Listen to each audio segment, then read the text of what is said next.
James Baldwin, perhaps the most influential black literary figure of the last century, confessed in Notes of a Native Son that blacks feel alienated and inferior no matter where they travel in the modern world. Each black person, he mourned, is but a stranger in their village, a global village shaped by others, especially by whites.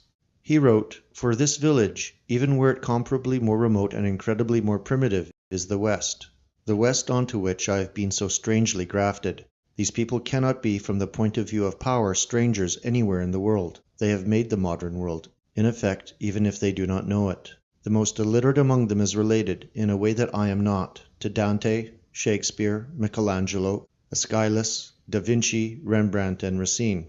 The cathedral at Chartres says something to them which it cannot say to me, as indeed would New York's Empire State Building, should anyone here ever see it. Out of their hymns and dances come Beethoven and Bach. Go back a few centuries and they are in their full glory, but I am in Africa watching the conquerors arrive." Despite the rantings of Afrocentrists, Baldwin's heartfelt confession is an honest analysis of the impact of race on world history, an assessment you will never hear from any person in power today, whether black or white. The uncomfortable truth is that the civilization created by whites that dominates the globe was built independently of other peoples, and that of blacks. But in today's media culture, image is reality.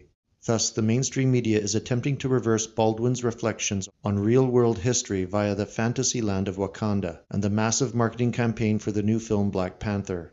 Wakanda represents a spiritual homeland for blacks everywhere, a fantastical balm designed to soothe black self-esteem and emotionally support a people alienated from the world whites created. And the size of this effort should not be underestimated.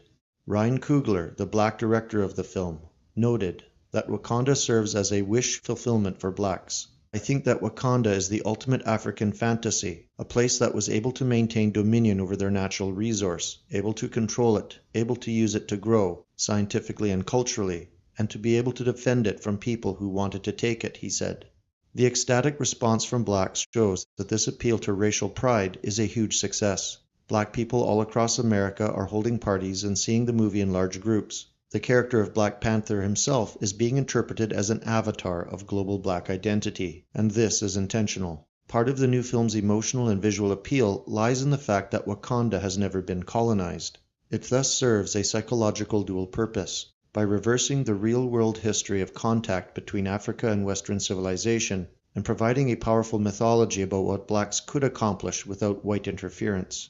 The fantasy of Wakanda banishes the depressing reality of Haiti, Zimbabwe, and Liberia. Instead, it provides an almost religious sense of empowerment for blacks eager to believe that they are descended from royalty, retroactively turning them into the conquerors from Baldwin's reflections. In reality, Wakanda itself, like almost everything else in the modern world, was a creation of white men. But myth is often more important than reality. And in the mythic sense, if Wakanda is the African Garden of Eden, whites have now become a stand-in for Satan, triggering Africans' fall from superiority into subjugation. Indeed, while Black Panther champions a message of independence and self-reliance for blacks, some journalists argue it should inspire a feeling of guilt and shame in whites. And it seems likely that Black Panther will eventually be incorporated into school curriculums as a form of cultural reparations, teaching young Americans what Africa would have looked like were it not for European interference. Some public school students are already getting advanced screenings of the film. This attempt to boost the already unrealistically high self-esteem of blacks is likely to be effective. Unfortunately, it will also fuel the pathological sense of grievance blacks have against white people for supposedly creating all of their problems. It is, of course, not to see this as intentional. James Baldwin knew even the most illiterate white person was related to a glorious past. But now blacks have been given an attractive myth, being told they are honorary citizens of Wakanda in a way whites can never be. And as blacks are provided a fantasy of power and success, our own people are indoctrinated to feel shame and guilt about the deeds our ancestors actually accomplished.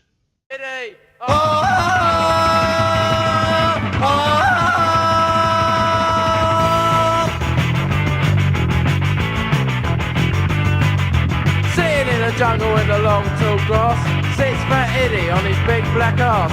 Round about 11 he's got nothing to do, so he kills a few people like me and you.